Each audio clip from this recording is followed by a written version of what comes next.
본 방송에서 제공하는 투자 정보는 투자 판단에 대한 조언입니다. 방송에서 제공하는 주식의 가치, 가격 상승 및 하락에 대해서는 방송사에서 보장하지 않습니다.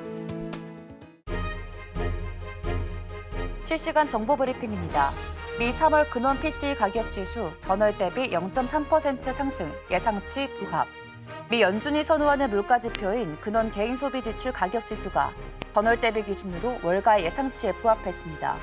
미 상무부는 현지 시간 26일 지난 3월 근원 PCE 가격 지수가 전월 대비 0.3% 상승했다고 발표했습니다. 미시간대 4월 소비 심리 지수 하락, 장단기 기대 인플레 3%대 상승. 현지 시간 26일 미시간대에 따르면 4월 소비자 심리 지수 확정치는 77.15, 직전월에 79.4보다 하락했습니다. 1년 기대 인플레이션 확정치는 3.2%로 예비치 3.1%보다 약간 올랐고 직전월에 2.9%보다도 올랐습니다. 단기 기대 인플레이션은 작년 12월 3.1%를 기록한 뒤 넉 달 만에 최고치를 기록했습니다. 5년 장기 기대 인플레이션 확정치는 3%로 올랐습니다. 직전월에 2.8%보다 약간 높은 수치입니다. 장기 기대 인플레이션은 작년 3.2% 이후 처음으로 다시 3%대를 기록했습니다. 월가 알파벳 마이크로소프트 실적의 미소, 매수, 콜. 현지 시간 26일 CNBC 등에 따르면 주요 투자은행 분석가들은 구글과 마이크로소프트에 대한 긍정적인 투자 의견을 대체로 유지했습니다. 이날 뉴욕 증시에서 두 종목의 주가는 상승했는데요. 우선 뱅크 오브 아메리카는 알파벳의 실적이 회사에 대한 확신을 줬다고 평가했습니다. 뱅크 오브 아메리카의 분석가들은 알파벳은 대부분의 사업 부문에서 예상치를 상회하는 실적을 보고했다며 구글은 인공지능의 수혜자라는 점을 증명했다 평가했습니다.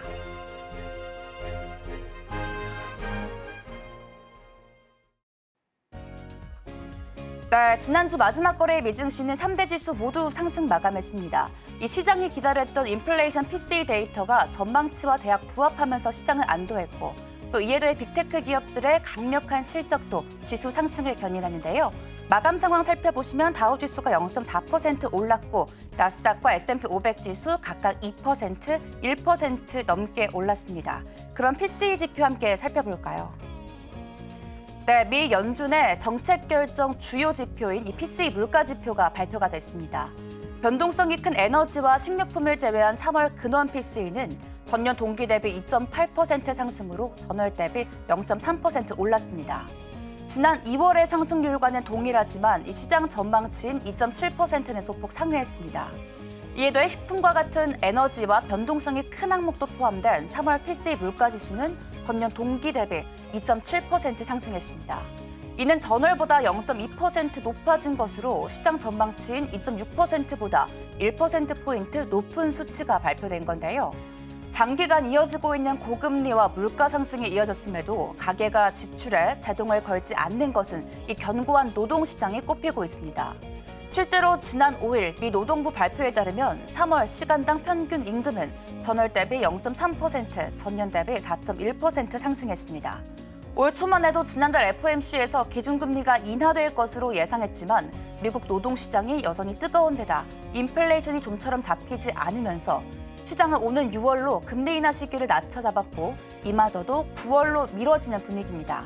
한편 지난주 마지막 거래 미국 증시 이러한 PCE 발표에도 지난 GDP 발표에 대한 충격에 비하면 이날 수치는 전망치에 대부분 부합하면서 시장은 안도감을 보였습니다. 다음 기사 살펴보겠습니다. 네, 일본 중앙은행인 일본은행은 지난 25일부터 26일 동안 개최한 금융정책결정회의에서 현재의 기준금리를 만장일치로 동결했습니다. 일본은행은 지난달 금융정책결정회의에서 마이너스 0.1%였던 기준금리를 올려 0에서 0.1%로 유도하기로 했지만 이달 추가금리 인상에 나서지 않았습니다. 우에다 가즈오 총재는 기자회견에서 달러-엔 환율과 관련해 수입 물가 상승이 일본 물가에 얼마나 큰 영향을 미치는지 확인해야 한다는 신중한 입장을 내비쳤습니다. 우에다 총재는 기조적인 물가 상승률이 높아진다면 금융 완화 정도를 조정해야겠지만 당분간은 완화적인 금융 환경이 지속될 것이라 밝히며 당분간 추가 금리 인상에 나설 것이라는 기대감은 주지 않았습니다. 이에 더해 특히 BOJ가 기존과 비슷한 수준의 국채 매입에 결정해도 시장은 실망했습니다. 엔화는 현지 시간 27일 뉴욕 외환시장에서 달러당 158.33엔까지 올랐습니다. 엔화 가치가 달러당 158엔대로 추락한 것은 1990년 이후 34년 만입니다. 엔달러 환율은 올해 초만 해도 140엔 수준이었습니다. 올해 들어서만 이 달러 대비 가치가 11% 떨어진 건데요. 미국은 공격적인 긴축으로 금리를 높인 데 반해 일본은 저금리를 유지하면서 엔화 약세가 계속되고 있습니다. 다음 기사 살펴보겠습니다. 현지 시간 26일 시진핑 중국 국가주석이 중국을 방문 중인 토니 블링컨 미 국무장관을 만났습니다. 외신에 따르면 시 주석은 블링컨 장관을 만나 올해는 양국 수교 45주년이 되는 해라며 악랄한 경쟁 대신 상호 성공을 위해 양국의 차이점을 존중해야 한다고 밝혔습니다. 블링컨 장관 또한 양국이 수주안에 인공지능 관련 회담을 열기로 했다라고 밝혔습니다. 두 사람의 만남은 작년 6월 블링컨 장관의 첫 베이징 방문 이후 10개월 만인데요. 최근 미국 의회는 중국 틱톡을 미국 시장에서 퇴출시키기 위해 틱톡 강제 매각법을 가결했고 바이든 대통령 또한 중국산 철강과 알루미늄에 대한 관세를 3배 높이라고 지시했습니다. 11월 미 대선에서 재선을 노리는 이 바이든 대통령과 경제 둔화와 장기 집권에 대한 비판에 시달리는 시 주석 모두 더 이상의 충돌을 막고 양국 관계 관리에 대한 필요성을 느낀 것으로 분석이 됩니다. 블링컨 장관은 이날 왕 외교부장과도 만났습니다. 왕 부장은 특히 대만 문제는 결코 넘어선 안 되는 레드라인이라며 대만 분리 독점 세력에 잘못된 신호를 보내지 말라고 주장했고 그러자 블링컨 장관 또한 중국이 우크라이나를 침공한 러시아를 계속 지원하는 것에 대해 우려를 표명하며 양국의 팽팽한 시각차를 드러냈습니다. 한편 블링컨 장관의 회담 후 기자회견을 열어 미국의 반도체 규제는 안보 목적일 뿐 중국과의 무역과 투자를 차단하려는 의도가 아니라고 주장했습니다. 이어 중국의 과잉 생산 문제도 함께 언급을 했습니다. 그는 중국의 태양광 패널, 전기차, 리튬 배터리와 같은 제품을 세계 수요의 100% 이상 혼자서 생산하고 있다며 이로 인해 전 세계의 일자리와 비즈니스를 위험에 빠뜨리고 있다라고 강조했습니다. 다음 기사 살펴보겠습니다. 네, 세계 경기의 바로미터로 일컬어지는 구리 가격이 톤당 1만 달러를 돌파하며 2년 만에 최고가를 썼습니다. 구리는 전선, 가전제품, 전기차, 풍력터빈 등 산업 전반에 다양하게 활용되기에 경기 선행지표라는 의미에서 닥터 코퍼라고도 불리는데요. 최근 데이터 센터 건설 확대와 미국 전력막 개선 정책 등으로 수요는 폭증하고 있는 가운데 남미 광산 폐쇄, 중국 재련소의 구리 감산 등으로 공급은 부족해지며 구리 가격 상승세는 계속될 전망입니다. 이번엔 실적 발표 함께 살펴보겠습니다. 인텔의 소식입니다. 네, 한때 미국 반도체 시장을 장악했던 인텔의 시장 가치가 AI 칩 선두주자 엔비디아의 16분의 1 수준까지 추락했습니다. 지난 26일 종가 기준 인텔의 시가총액은 1,357억 달러로 하나로 약 187조 원을 기록했는데요. 전날 주가가 9.2% 급락하면서 몸집은 더 작아졌습니다. 지난 25일 발표한 1분기 매출이 시장 전망치에 미치지 못했고 이에 더해 2분기 가이던스도 전망치를 밑돈 건데요. 인텔의 현재 시총은 2000년대 초의 절반 수준에 육박합니다. 주가는 31.88달러로 올해 들어서만 40% 가까이 하락했고 더 작고 더 빠른 칩을 제조하는 경쟁에서 삼성이나 TSMC에게 따라잡혔고 수년 전부터 CPU를 대신한 GPU가 주목받으면서 입지는 더욱 좁아졌습니다. 외신은 인텔이 2007년 아이폰 출시로 시작된 모바일 칩 붐을 놓쳤다고 지적했는데요. 애플이 처음 아이폰을 개발할 때 당시 CEO였던 스티브 잡스가 전 인텔 CEO 폴 오텔리니를 찾아갔지만 이 딜이 성사되지 않으면서 인텔로서는 기회를 놓쳤습니다. 한편 그간 미국 정부는 HBM, 일나노급 파운드리 등 첨단 반도체 제조 생태계 구축을 목표로 자국 반도체 기업에 전폭적인 지원 공세를 했습니다. 하지만 아직 이 미국 반도체 대표 주자인 인텔과 마이크론이 지지부진한 행보를 보이고 있고 업계에선 이들 업체가 당분간은 눈에 띄는 성과를 내긴 어려울 것이라 분석했습니다. 지난주 금요일 인텔 9%대 하락 마감했습니다. 다음 실적 함께 살펴보겠습니다. 네, 지난주 금요일 스냅의 실적이 발표됐습니다. 이로 인해 27% 넘게 시세 분출하면서 상승 마감했는데요. 스냅은 2분기 매출 전망치로 12억 3천만 달러에서 12억 6천만 달러를 제시했고 월가 전망치인 12억 2천만 달러를 웃도는 수치를 나타냈습니다. 스냅은 1분기 순손실을 전년 동기 대비 주당 21센트로 줄었고 같은 기간 매출은 11억 9천만 달러로 전년 동기 대비 21% 증가하면서 월가 전망치인 11억 2천만 달러도 상회했습니다. 이렇게 긍정적인 실적 내용 외에도 최근 미 의회가 처리한 틱톡 관련 법안도 스냅 주가를 끌어올렸습니다. 외신들은 바이트댄스가 법률적인 대응 옵션이 소진될 경우 틱톡 매각 옵션을 선호하고 있으며 광고주들은 틱톡 서비스가 미국에서 사라질 경우 경쟁 관계에 있는 스냅이 마케팅 수혜를 입을 것으로 판단하고 있습니다. 네, 다음 기사 살펴보겠습니다.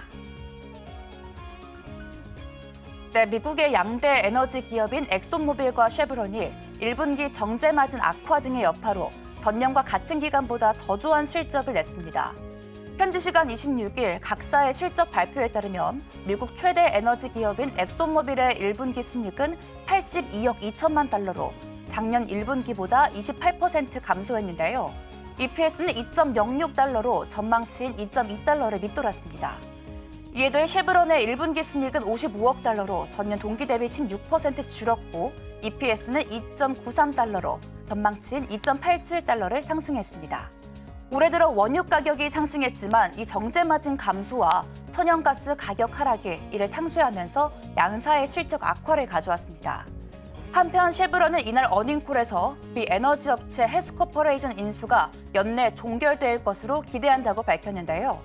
다만 가이아나 유전을 공동 개발해온 엑손모빌이 헤스의 유전 사업권을 둘러싸고 법정 소송을 제기해 인수 합병의 불확실성이 남은 상태입니다. 이날 실적 발표 후 엑손모빌은 2.7% 내렸고 쉐브론은 0.37% 상승 마감했습니다. 다음 실적 함께 살펴보겠습니다. 네, 다음 기사입니다. 구글의 모기업인 알파벳이 현지 시간 26일 시가총액 2조 달러 클럽에 입성했습니다.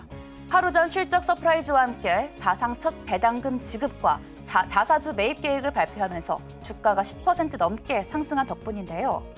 알파벳 지난주 금요일장 10% 넘게 오르면서 시가총액이 하나로 약 2,950조 원을 넘어섰습니다.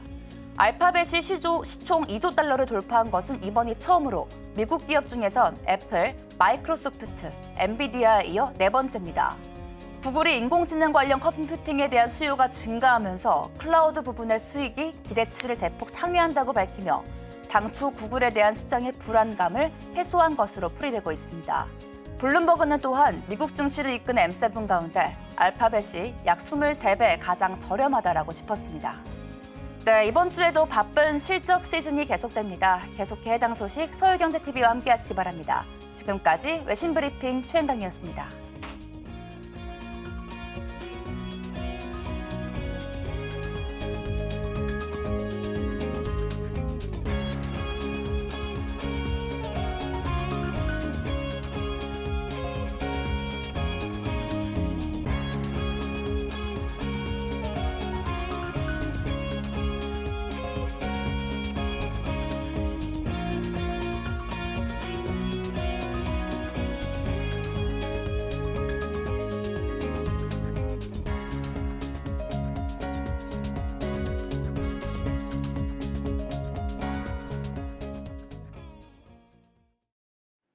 네, 서울경제TV 증시7 조간브리핑 시간입니다. 서울경제 신문에서 발행한 이슈 전해드리는데요. 첫 번째 소식부터 하나하나 짚어보겠습니다. 화면 살펴보시죠. 내부 통제 없는 곳 부지기수, 수많은 자회사도 겉만 번지르르 첫 번째 소식 전해드립니다. 국내 최대 엔터사인 하이브와 자회사 어도어 간의 경영권 갈등이 불거지고 있습니다. K-팝 기업의 구태의연한 경영 방식과 취약한 거버넌스가 도마 위에 올랐다라는 평가가 이어지고 있고요. 이번 사태는 기업뿐만 아니라 팬덤과 아티스트의 활동에도 큰 파장을 불러올 것이다라는 평가입니다. 급성장을 이룬 K-팝 산업이 또 한 번의 퀀텀 점프를 이룰지 혹은 전성기 시절 스캔들로 글로벌 영향력을 잃어버린 J-팝의 뒤를 따를지 시험대에 올랐다라는 이야기고요. 2024년 한류 실태 조사 결과 한류에 대한 부정적인 의견 중 무려 22%가 획일적 그리고 식상함을 꼽기도 했습니다.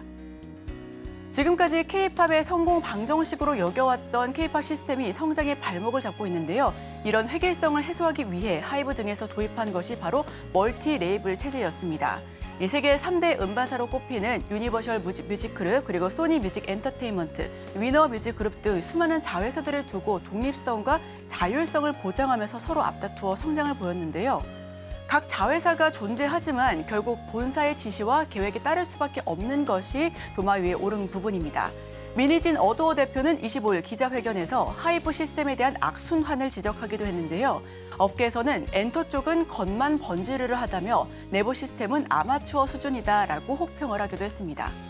지난해 하이브 그리고 카카오 간 SM 엔터 경영권 분쟁에서도 핵심은 지배 구조였습니다. 멀티 레이블 체제를 안착시킨 해외 사례를 보면 각각 레이블별 정체성이 확고한데 반면에 현재 K-팝이라는 장르 안에서 벗어나지 못해 기업 간 잠식 현상이 나타나고 있다는 경우가 문제점이고요. 화면 살펴보시면 K-팝 상위 400개 음반 판매량입니다. 2022년보다 2023년 껑충 뛴 모습, 그리고 2020년보다 음반 수출액이 점점 나아지고 있는 모습은 보여지고 있지만 아직은 계속해서 내부적으로 내홍을 겪고 있는 모습이고요. K-팝 장르 한 개의 본사 영향력이 크다라는 부분과 멀티 레이블 체제를 구축했지만 속빈 강정이다라는 부분, 그리고 SM발 거버넌스 논란 1년 만에 반복됐다라는 부분이 문제가 되고 있고요. 대형사조차 재무 등 전문성이 취약하다라는 게 아쉬운 부분입니다. 책임감을 가지고 조직과 보상체계 노력을 고민해야 된다라는 부분 함께 짚어보겠습니다. 다음 소식입니다. 기아 영업이익률 13.1%, 하이브리드 효과에 도요타 바짝 추격. 네, 두 번째 소식 전해드립니다. 기아가 올해 1분기에만 3조 4천억 원의 이익을 봤습니다. 이 분기 역대 최대 실적을 기록한 건데요. 글로벌 시장에서 하이브리드 차량의 판매 호조가 전기차 성장 둔화를 상쇄했습니다. 이 고수익 레저용 차량 중심의 판매 전략이 실적 상승을 이끌었다라는 분석이 나오고 있고요. 기아는 시장 수요에 따라 전기차와 하이브리드차, 내연기관차 판매를 탄력적으로 운영하겠다라고 내보냈습니다. 역대 분기 최고인 13%의 영업이익률로 일본의 도요타를 바짝 추격하고 있는데요. 매출은 지난 2분기에 거둔 역대 최대 분기 실적에는 살짝 못 미치는 수준입니다. 영업이익과 영업이익률은 분기 기준 역대 최대인데 어닝 서프라이즈를 보여줬고요. 증권가 예상 1분기 영업이익과 영업이익률 모두 시장 예상치를 20%나 넘게 웃돌았습니다. 기아가 분기 최대 실적을 달성한 배경에는 하이브리드 차가 1등 공신이다라는 평가가 나오고 있고요. 우호적인 환율 여건도 이어지면서 원화 약세에 따른 효과를 톡톡히 봤습니다. 전년 동기 대비 이익 증가분은 5,520억인데 이 가운데 환율 효과가 3,080억을 차지하고 있고요. 비용은 증가했습니다만 단 수익 항목에서 재료비가 감소하고 환율 효과가 이 비용을 상쇄했다라는 평가가 이어지고 있습니다. 기아는 지정학적 리스크 확대와 실물 경기 부진의 어려운 경영 환경이 이어지고 있다라고 전했습니다. 특히나 고금리 고물가에 따른 소비자의 구매 심리 위축 등 불안정한 대외 환경이 이어지고 있다라고 말했는데요. 다만 관계자는 수요에 기반한 생산과 고객 가치 중심의 사업 운영을 이어나가겠다라고 포문을 밝히기도 했습니다. 화면 살펴보시면 기아 친환경차 글로벌 판매량을 보실 텐데요. 순수 하이브리드 차가 가장 크게 높았고요. 글로벌 완성차 분기 영업이익률만 따져보더라도 메르세데스 벤츠와 제너럴 모터스를 훌쩍 뛰어넘은 단위입니다. 다만 도요타가 13.96%로 가장 우위를 차지하고 있는데요. 그 결과 기아가 지속적으로 바짝 추격하고 있다는 모습까지도 함께 지켜보겠습니다. 네, 1분기 어닝 서프라이즈를 기록했습니다. 시장 실적 전망치 20% 넘게 웃돌았고요. 이 하이브리드 차량 판매가 늘어서 전기세 둔화를 상쇄했다라는 부분입니다. 여기에 환율 효과도 한몫했다라고 하니까요. 다음 분기 기아 실적도 함께 지켜보겠습니다. 다음 소식입니다. 2년 뒤 양산을 위해 삼성전기 유리기판 한국, 독일 최고 손잡아. 네, 세 번째 소식 전해드립니다. 삼성전기가 꿈의 기판이라고 불리는 유리기판 상용화를 위해 공급망 구축에 박차를 가하고 있습니다. 글로벌 제조장비 회사와의 협력은 물론 계열사들과 공동 연구 개발도 진행하겠다라는 부분인데요. 조만간 독일 LPKF와 LPKF 코리아, 캡트로닉스 등 4자 간 기술 협력을 체결할 부분입니다. 삼성전기는 장비 회사들과 제조 공급망을 구축하고 함께 연구하는 것은 이번이 처음이다라고 설명했고요. 지난 CS2024에서 유리기판 사업에 도전하겠다라고 선언한 지 약 3개월 만입니다. 유리기판 제조에서 핵심 공정인 유리관통 전극 즉 TGV를 위한 장비를 개발하겠다라고 한 건데요. 이 TGV는 유리에 미세한 구멍을 뚫어서 촘촘한 미세 회로를 만드는 고난도 기술로 잘 알려져 있습니다. LPKF와 캠트로닉스는 전자업계에서 유리를 전문적으로 다루는 회사로 유명한데 이 LPKF는 폴더블 유리 기술로 유명하고요. 인텔과도 긴밀하게 협력하고 있는 회사로 잘 알려져 있습니다. 캠트로닉스는 삼성 디스플레이 6기 발광 다이오드 패널 제조 공급망에 속한 회사고요. 이 디스플레이 패널에 들어가는 유리를 얇은 두께로 깎아내는 식각 공정에서 두각을 나타내는 것으로 잘 알려져 있습니다. 유리 기판은 칩과 전자기기 사이의 연결을 최적화하는 반도체용 기판인데 유리 특성상 기존 플라스틱 기판에 비해 더 미세하게 회로를 새길 수 있다는 장점이 존재하고요. 두께를 줄이면서 열에 강해 고성능 칩을 결합해 유리하다라는 평가입니다. 여기에 생성형 AI 확산으로 GPU와 HBM 등이 결합이 최대 화두로 떠오른 만큼 앞으로 기판의 판도를 바꿀 신사업으로 꼽히고 있고요. 삼성전기는 유리 기판의 핵심 공정부터 공급망을 구축하면서 시장을 빠르게 접근하고 있다는 평가를 보여주고 있습니다. 삼성전기 유리기판 사업 계획입니다. 공급망은 앞서서 말씀드렸다시피 LPKF와 캠트로닉스와 장비 협약을 체결한 거고요. 이 양산 계획 살펴보시면 올해 세종에 시험 라인을 구축해 내년 시제품 생산과 2026년 본격적으로 양산할 것을 보여주고 있습니다. 글로벌 제조 장비사와 공급망 구축했고요. 핵심 공정 TGV 식각 장비를 개발할 것으로 보여지고 있습니다. 이 삼성 전자계열사와도 R&D를 협력할 건데 반도체의 꿈의 기판으로 알려져 있는 부분으로 선점 경쟁을 격화시킬 부분으로 잘 알려져 있습니다. 네, 마지막 소식입니다. 아시아나 화물 인수 승부수, 에어프레미아 최대 주주 바뀐다. 마지막 소식 전해드립니다. 아시아나 화물사업부 인수 전에 다크호스로 부상한 에어프레미아의 최대 주주가 바뀝니다. 대주주 적격성 논란을 돌파하기 위한 조치로 보여지고요. 국내 최대 사모펀드 운용사인 MBK 파트너스가 최대 주주로 올라설 가능성이 높다라는 부분입니다. MBK 파트너스는 펀드를 통해 최대 3천억을 전환사채로 투자할 계획인데요. 에어프레미아의 2대 주주는 공동 운용 펀드를 조성할 것으로 보여집니다. 특히 향후 시비에 전환가액을 조정할 경우 경영권 인수하는 것도 가능하다라는 게 업계 판단인데 업계에서는 아시아나항공 화물사업 인수로 밸류를 높인 뒤 IPO를 통해 투자금을 회수할 가능성도 높다라고 판단하고 있습니다. 대주주 적격성 논란을 전면 돌파한 조치로 보여지고 있는데 이에 따라 아시아나항공과 대한항공이 기업 결합을 통해서 어떤 시너지를 이룰 수 있을지 함께 하나하나 짚어보시면 좋겠습니다. 네, 제가 준비한 소식은 여기까지입니다. 계속해서 오늘의 일면을 통해 전문가 수혜주까지 찾아보도록 하겠습니다. 저희와 끝까지 함께 하시죠.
시장님 안녕하세요. 안녕하십니까? 네, 반갑습니다. 저희 오늘 헤드라인 먼저 살펴보겠습니다. 네.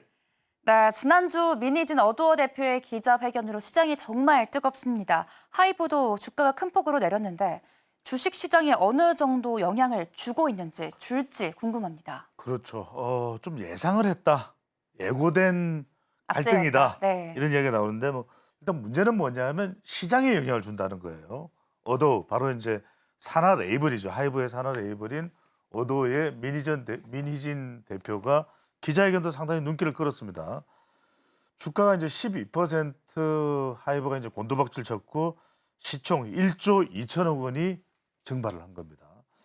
그래서 이런 상황 자체가 하이브뿐만 아니라 엔터주 전반에 좀 영향을 미친다고 볼 수밖에 없을 것 같아요. 심리적으로 인적 리스크라고 하는 그러니까 이른바 세사 내에서의 기획사 우리가 흔히 익히 알고 있는 이 기획사 내부의 갈등이 붉어질 것이 붉어졌다 이렇게 보고 있는데 먼저 이제 하이브의 주장을 보면 민희진 어도어 대표가 어도어의 경영권을 산하 레이블입니다. 어도어가 뉴진스가 소속되어 있는 산하 레이블이죠.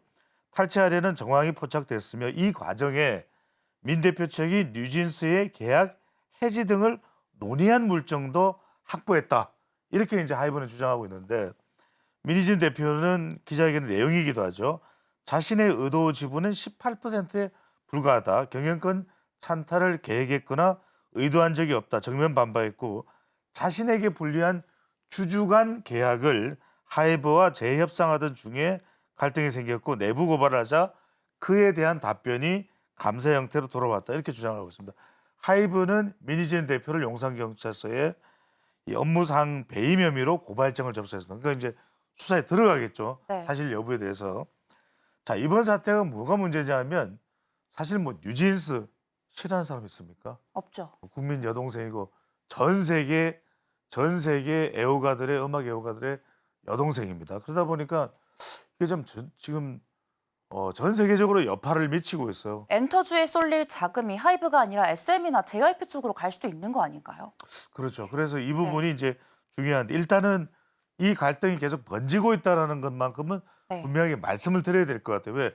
이게 뭐 호재일 리는 없는 거 아니겠습니까? 그렇죠, 어쨌거나 그렇죠. 간에. 그렇다면 이 상황이 하이브에서 불거진 경영진 간의 갈등이 엔터주에 이제 좀 산물을 끼얹고 있다. 이런 이야기가 나오면서 바로 이제 화면을 한번 보시죠. 준비한 화면인데 물론 이건 이제 하루의 주가 등락률이기 때문에 하이브도 올랐다라기보다는 당일날 저런 상황이었지 전반적으로 상황을 보시면은 아, YG 엔터테인먼트도 그렇죠. JYP도 SM도 그렇죠. 다 영향을 받는 거예요. SM도 사실은 뭐 얼마 전에 카디나 건이 있었잖아요. 에스파요. 네, 네. 이러다 보니까 이런 상황들이 사실 이제 그동안 좀 야기됐던 우리가 좀 고민해 볼 만한 그런 이슈들이 계속 터지고 있는 상황인데 네. 4월 달에 이 하이브의 종가를 보면은 자, 좀 올라갔던 그 상황에서 또 내려온 그 모습도 25일 기준으로 볼 수 있는데 이게 왜 좀 치명적이냐면 뭐 우리 방송을 하시니까 우리가 연초에 보면 우리가 엔터주를 이야기할 때 그런 이야기를 많이 했어요. 네. 올해 1분기에 바닥을 다지고 2분기부터는 엔터주가 치고 올라갈 것이다. 그게 왜냐면 이제 여행객이 많이 오는 것만큼이나 이 또 우리 K-팝이나 K 콘텐츠에 대한 주목도가 더 높아지는 것이거든요.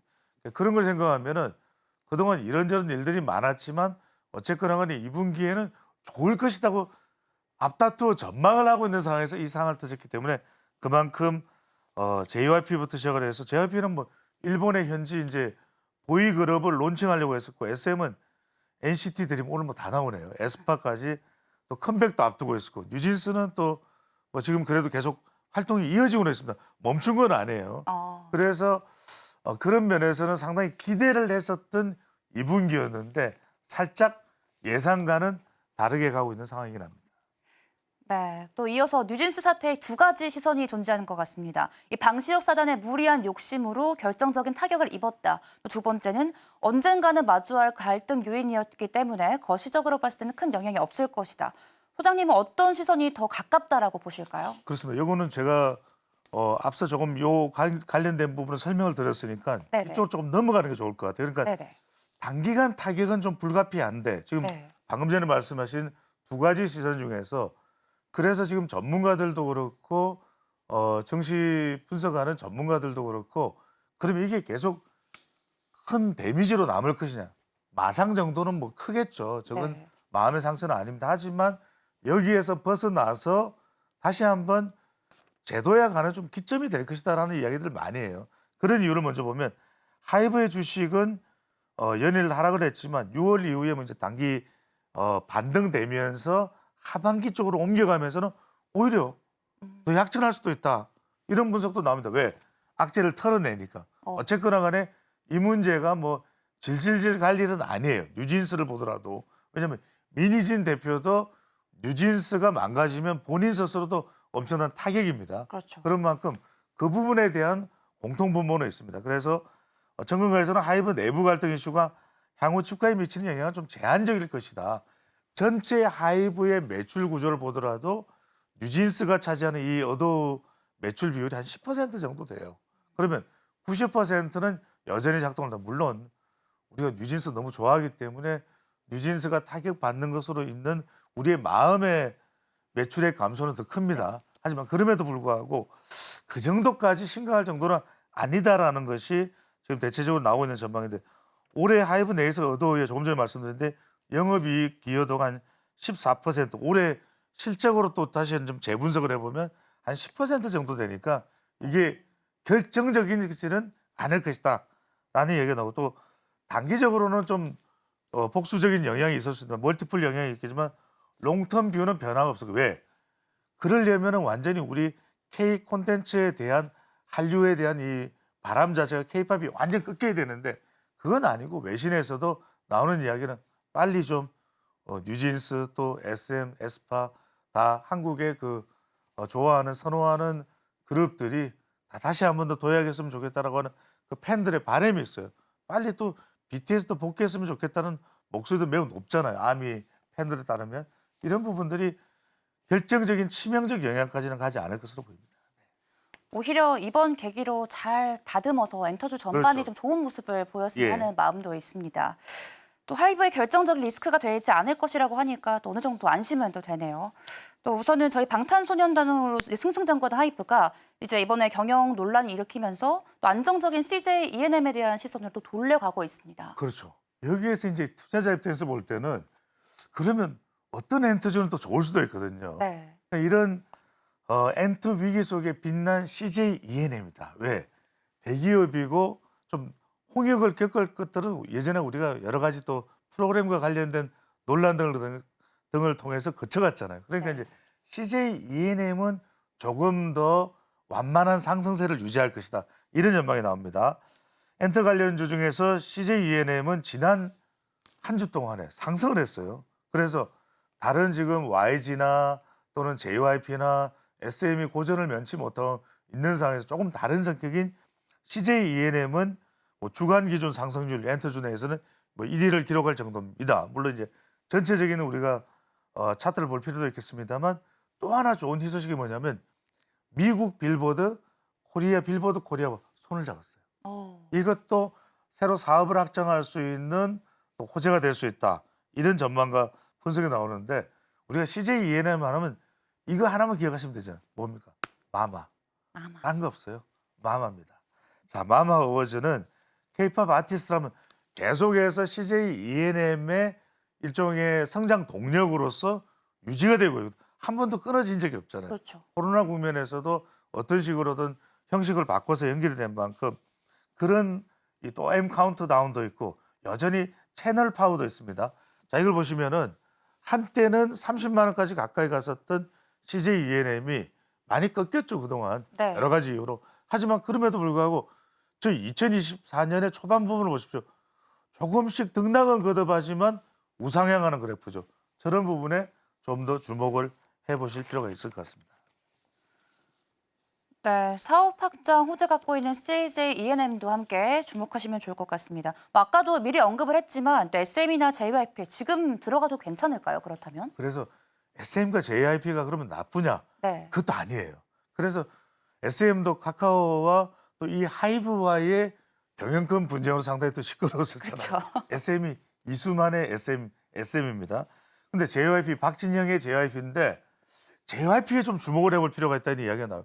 그리고 또 JYP의 특징 중에 하나는 너무 공격적으로 나가지 않기 때문에 오히려 아주 심각한 분쟁은 없다라는 이야기도 나오는 부분도 우리가 JYP 쪽에 좀 주목을 해볼 필요가 있는데, 자, 이 엔터계가 이제 외형 확장에 집중해 왔다면 그동안에 이제 이게 쌓여왔던 인적 리스크거든요. 그게 이제 불거지는데 상대적으로 JYP는 그렇게 크지 않다. 왜냐하면 이 JYP 박진영과 또 가족인 거예요. 동생분이 이렇게 경영을 하는 이런 시스템도 조금 그런 협력적 관계가 더 유지되는 그런 이유로도 볼 수 있는데, 일단 SM은 공시를 통해서 올해 매출 목표를 조금 낮춰 잡기는 했지만 그래도 영업이익은 또 상당히 또 낮은 상태에서 바닥을 다지고 좀 모멘텀이 만들어질 것이다. 이런 이야기가 또 나오고 있는 상황이고, 이런 상황에서 좀 하이브가 좀 주춤하게 되면 그래도 우리가 심리적으로 볼 때 외국인 투자자들도 SM이나 특히 이제 JYP 같은 경우는 조금 반사이익을 가져갔다 가져갈 수 있다고도 볼 수 있는 거 아니겠습니까?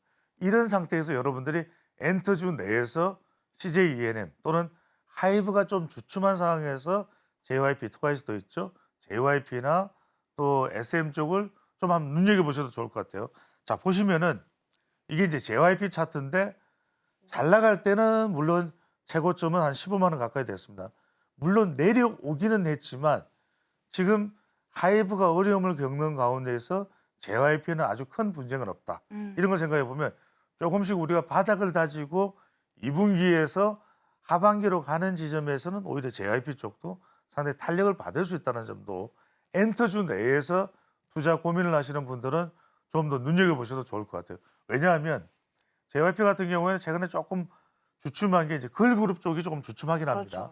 그런데 보이그룹 쪽은 다시 재정비가 돼서 또 스테이 같은 경우, 스트레이트 키즈 같은 경우에는 해외 시장에서도 좀 각광을 받고 있는 만큼 하이브의 반사이익, 하이브도 길지는 않겠지만 이 내용이 반사이익을 얻어갈 수 있는 기업으로는 뭐 JYP, 또 SM도 있고 또 CJ ENM도 있다라는 거 여러분들이 한번 눈여겨보시고 엔터주 투자에 참고를 하셔도 좋겠습니다.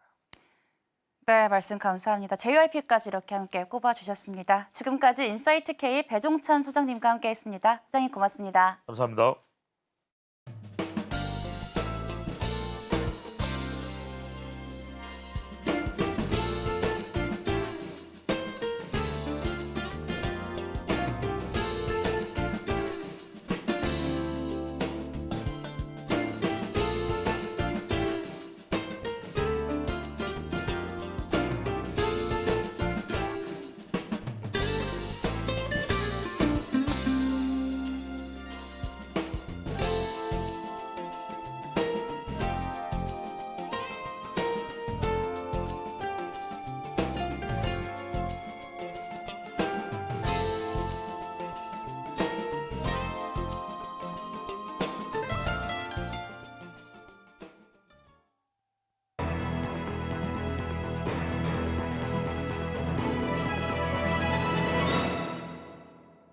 네, 장 시작 전에 개별 종목들 흐름 살펴보겠습니다. 시간 외에서 급등하고 급락했었던 종목 짚어볼 텐데요. 함께 하실 분은 진해인베스트먼트 정선호 대표입니다. 어서 오세요.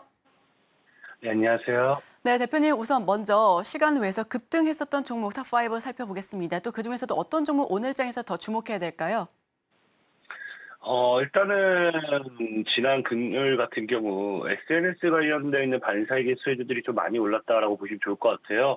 그래서 지금 뭐 전체적으로 미국이 이제 중국을 자꾸 지속적으로 쪼으면서 중국계 자본인 틱톡 금지법이 실행이 되기 시작합니다. 그러면서 이제 기존의 틱톡에서 이제 봤던 광고라든지 이런 것들이 미국 내에 있는 SNS 기업들이 좀 반사이익을 받을 거다라는 기대감이 있기도 하고요. 실질적으로 미국 소셜 미디어 이제 스냅챗 외 모회사인 스냅이 이제 광고 사업에 힘입어서 매출 증대 이런 모멘텀이 나와주면서 SNS에 대한 기대가 굉장히 크게 가고 있다 좀 보시면 좋을 것 같습니다.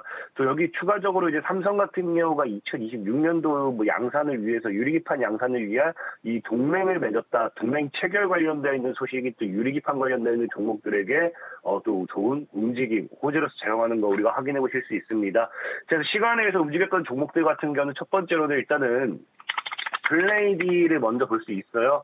플레이디 같은 경우도 이제 SNS 관련해가지고 이제 메타 같은 경우도 지금 SNS 스레드가 있죠. 이 스레드 관련되어 있는 반사이익의 모멘텀의 수혜주로서 역시나 좀 이제 이슈가 되고 있는 모습 확인해 보실 수 있습니다. 지금 8,000원 정도대에서 강한 저항대를 맞고 있기 때문에 아마 이번 달에 8,000원 위에서 안착 마무리를 해주면 굉장히 흐름은 좋지 않을까 좀 생각해보고 있어요. 그래서 그런 관점이 이번 달이라고 해봐야 오늘 내일 이 거래밖에 남지 않았죠. 그래서 이 거래 동안 이 플레이디가 어떤 식으로 마무리해줄지 좀 지켜보면 도움이 되실 것 같다라고 좀 말씀드리고 싶고, 이 플레이디와 함께 움직이는 게 와이즈버드라는 기업이 있습니다. 와이즈버드 같은 경우도 역시나 이제 메타의 새 SNS 스레드 관련되어 있는 반사이익 모멘텀의 수혜주다라고 좀 보시면 좋을 것 같아요. 현재 이제 사실 와이즈버드 같은 경우는 월봉상 지금 뭐 한 1,400원 이상으로서 이번 달에 마무리해줘도 좋지만 개인적으로는 1,600원 위로 1,600원 위로 마무리를 해주는 게 제일 베스트다라고 말씀드리고 싶어요. 과연 이 1,600원대를 어떻게 뚫어내고 안착할 것인가에 대한 좀 집중을 해보시면 많은 도움이 될 것 같습니다. 자, 그리고 이제 세 번째로는 이제 캠트로닉스고요. 사실 캠트로닉스 같은 경우는 일단은 기본적으로 아까 얘기했다시피 삼성의 이제 유리기판 관련돼 있는 이 동맹 체결 이슈가 나왔을 때, 동맹 이야기가 나왔을 때, 삼성전기랑 LPKF 코리아와 여기 마지막으로 캠트로닉스가 동맹을 맺게 됩니다. 그러다 보니까 지금 상장되어 있는 기업이 뭐 삼성전기와 함께 캠트로닉스겠죠. 그래서 캠트로닉스가 이런 이 동맹 관련돼 있는 유리기판 직접적인 반사익을 가지고서 올라가는 모습 또 생각해보면 좋을 것 같아요. 그래서 지금 캠트로닉스 같은 경우도 아마 이번 기회에 신고가로서의 강한 상방 흐름에 나와주지 않을까라는 좀 기대를 해봐도 좋지 않을까 좀 생각을 해보고 있습니다. 자, 그리고 이제 네 번째로는 HB 테크놀로지. HB 테크놀로지 같은 경우도 유리기판으로 많은 이슈를 받고 좀 그랬던 종목 중 하나죠. 자, HB 테크놀로지 같은 경우도 차트적으로 지금 일단 뭐 양호한 추세를 보여주고 있어요. 일단 하방 추세를 돌파하면서 양봉을 쏘아내고 있거든요. 그러다 보니까 이 종목이 또 추가적인 강한 상방으로서의 연결, 시세 분출이 나와준다라고 하면은 제가 보는 관점에서 사실 이번 달에 3,500원 위로 좀 마무리해주는 게 제일 베스트라고 생각을 해요. 지금 남은 이틀 동안에 이 해당 종목이 3,500원 위로 과연 마무리를 해줄 것인가, 그 다음에 3,500원이라는 구간대를 안착하고 위로 상방으로 시세 분출을 해줄 것인가에 대한 부분에 좀 집중적으로 이제 확인해 보시면서 대응하시면 될 것 같아요. 그래서 그런 관점으로 좀 보시면 좋을 것 같고요. 자, 마지막으로는 이제 유리기판 관련되어 있는 모멘텀 스웨이즈들 중에서 필옵틱스라는 종목이 좀 있습니다. 필옵틱스 같은 경우는 사실 이전에 다른 종목들이 뭐 신고가 팩트에 대한 기대감이 있다라고 하면 이미 필옵틱스 같은 경우는 신고가를 만들고서 윗꼬리를 달고 죽는 자리겠죠. 그래서 필옵틱스 같은 경우는 일단 이 갭이 나왔던 자리를 갭을 제대로 메꿔내지 못했기 때문에 이 갭을 메꾸는 구간까지도 좀 생각을 해봐야 돼요. 아무튼 이제 필옵틱스 같은 경우도 제가 보는 관점에서는 2만 원대를 좀 크게 깨지 않는다라고 하면 충분히 지속적인 이 추세에 대한 상승 추세를 기대해볼 수 있긴 합니다만은 얼마나 지속될지는 흐름을 좀 지켜봐야 되지 않을까 좀 말씀드리고 싶습니다. 그래서 오늘 가장 눈여겨보면 좋은 거는 저는 일단 개인적으로 삼성과가 아니죠.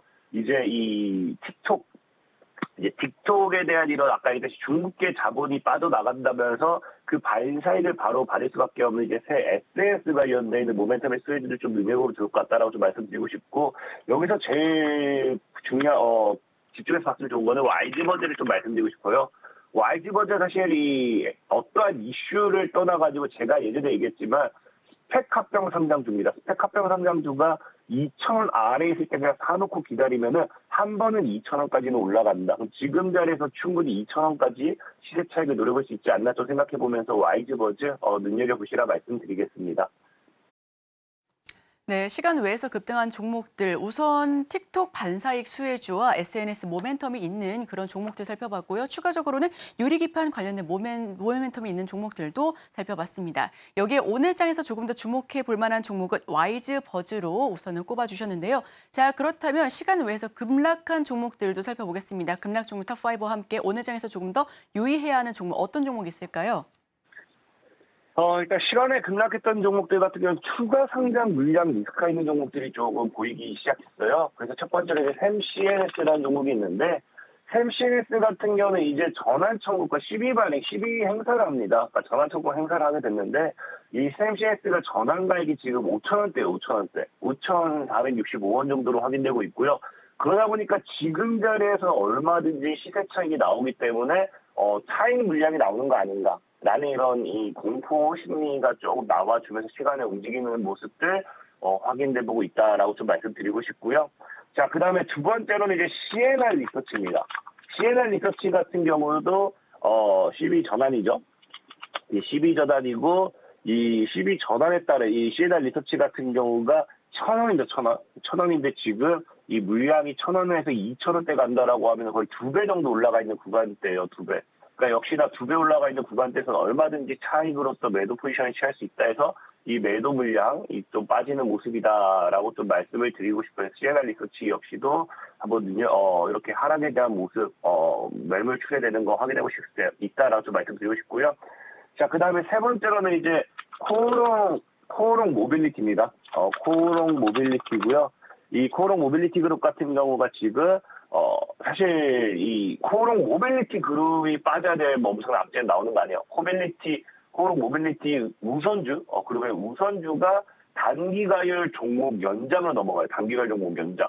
그러다 보니까 사실 뭐 코오롱 모빌리티 그룹은 단기가율 걸리지도 않았는데 단기가율 연장에 따른 그런 악재로서 지금 악재라고 하기도 그렇지만 어쨌든 우선주가 단기가율 걸려버리니까 그걸 연장에 대한 부분이 이제 여기 이 당연 코오롱 모빌리티 그룹의 시간에 빠지는 모습대로서 적용되고 있는 반사이익은 아니고 좀 어느 정도 영향을 받는 게 아닌가 좀 생각을 해보고 있습니다. 자, 그리고 네 번째로는 보로노이. 보로노이 같은 경우는 조금 이제 많이 안 좋은 뉴스가 나왔어요. 이제 미국의 이 메티스 고용한 이제 치료 기술 이전 공약을 했다가 이거를 물질을 받아냈어요. 물질을 받아냈다라는 거는 우리가 다르게 표현하면 그냥 지금 이제 계약 해지라는 거겠죠. 기술 이전하기로 하고 물질을 받았는데 그걸 반환한다는 거는 이 기업에 대한 기술을 나는 별론 것 같다. 뭐 중도 해지라고도 보시면 좋을 것 같아요. 자, 그리고 이제 마지막으로는 이제 SCM 생명과학. 마지막 SCM 생명과학이고요. SCM 생명과학 같은 경우는 이제 투자주의가 떴어요. 근데 이유가 종가가 급등했습니다. 보면 아시겠지만 지금 종가가 급변했는데 거래량도 뭐 엄청나게 많이 터진 것도 아니에요. 거래량 8,000주 가지고 종가가 급변하다 보니까 이거 그냥 순간 개인이 뭐 어떻게 잘못 산 건가 아닌가 이런 거에 대한 이런 악성 매물이 나오는 거 아닌가 싶습니다. 그래서 저는 오늘 이제 제일 조심하면 좋을 종목은 보로노이를 일단 말씀을 좀 드릴게요. 자, 보로노이 같은 경우는 아까도 얘기했지만 기술 이전 계약을 체결함으로써 거기에 대한 주가가 이때부터 해가지고 여기까지 지금 5배 정도라 5배. 5배 정도 올라갔고요. 그러면서 기술 이전 관련되어 있는 계약 체결로서 뭐 앞으로의 이런 수출 이전 뭐 이런 것들에 대한 기대감이 굉장히 반영이 됐던 종목인데 지금 이게 사라졌다라고 하면 주가가 원래 자리로 돌아가야 된다고 저는 보고 있어요. 원래 자리로 돌아간다고 하면 지금부터 반토막은 더 빠져도 사실 할 말은 없다 생각합니다. 자, 그렇기 때문에 보르노이라는 종목 오늘 좀 조심하는 게 좋지 않나 좀 말씀드리겠습니다. 네, 시간 외에서 급락한 종목 탑5 살펴봤습니다. 우선 12전환에 따른 차익 물량에 대한 공포 심리가 있는 종목들이었고요. 특히나 오늘 장에서 주의해야 될 종목, 보로노이, 고점 리스크가 있는 종목 반드시 살펴보시면 좋겠습니다. 지금까지 진인베스트먼트 정선호 대표와 함께했습니다. 오늘 말씀 고맙습니다. 오늘의 핵심입니다. 오늘은 SK이노베이션과 SK아이테크놀로지 등 기업들의 실적 발표가 예정돼 있습니다. 오늘의 일면에서는 뉴진스 사태가 주식시장에 미칠 영향과 엔터 수혜주까지 만나봤습니다. 시간의 급등주로는 공모가 이상의 주가 상승 기대되는 와이즈버즈, 시간의 급락주로는 고점 리스크 갖고 있는 보로노이 만나봤습니다. 저희가 방송 중에 제공해드린 정보는요, 투자 판단에 의한 조언일 뿐 해당 종목에 대한 가치나 수익률은 보장하지 않습니다. 잠시 후 증시 8, 오늘의 승부주가 방송이 됩니다. 오늘의 승부주 힌트와 함께 시장에 대한 다양한 이야기 챙겨가시기 바랍니다. 저희는 내일 이 시간에 찾아뵙겠습니다. 시청해주신 여러분 고맙습니다.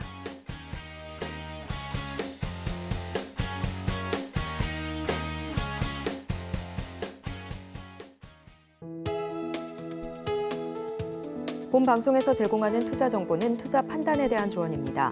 방송에서 제공하는 주식의 가치, 가격 상승 및 하락에 대해서는 방송사에서 보장하지 않습니다.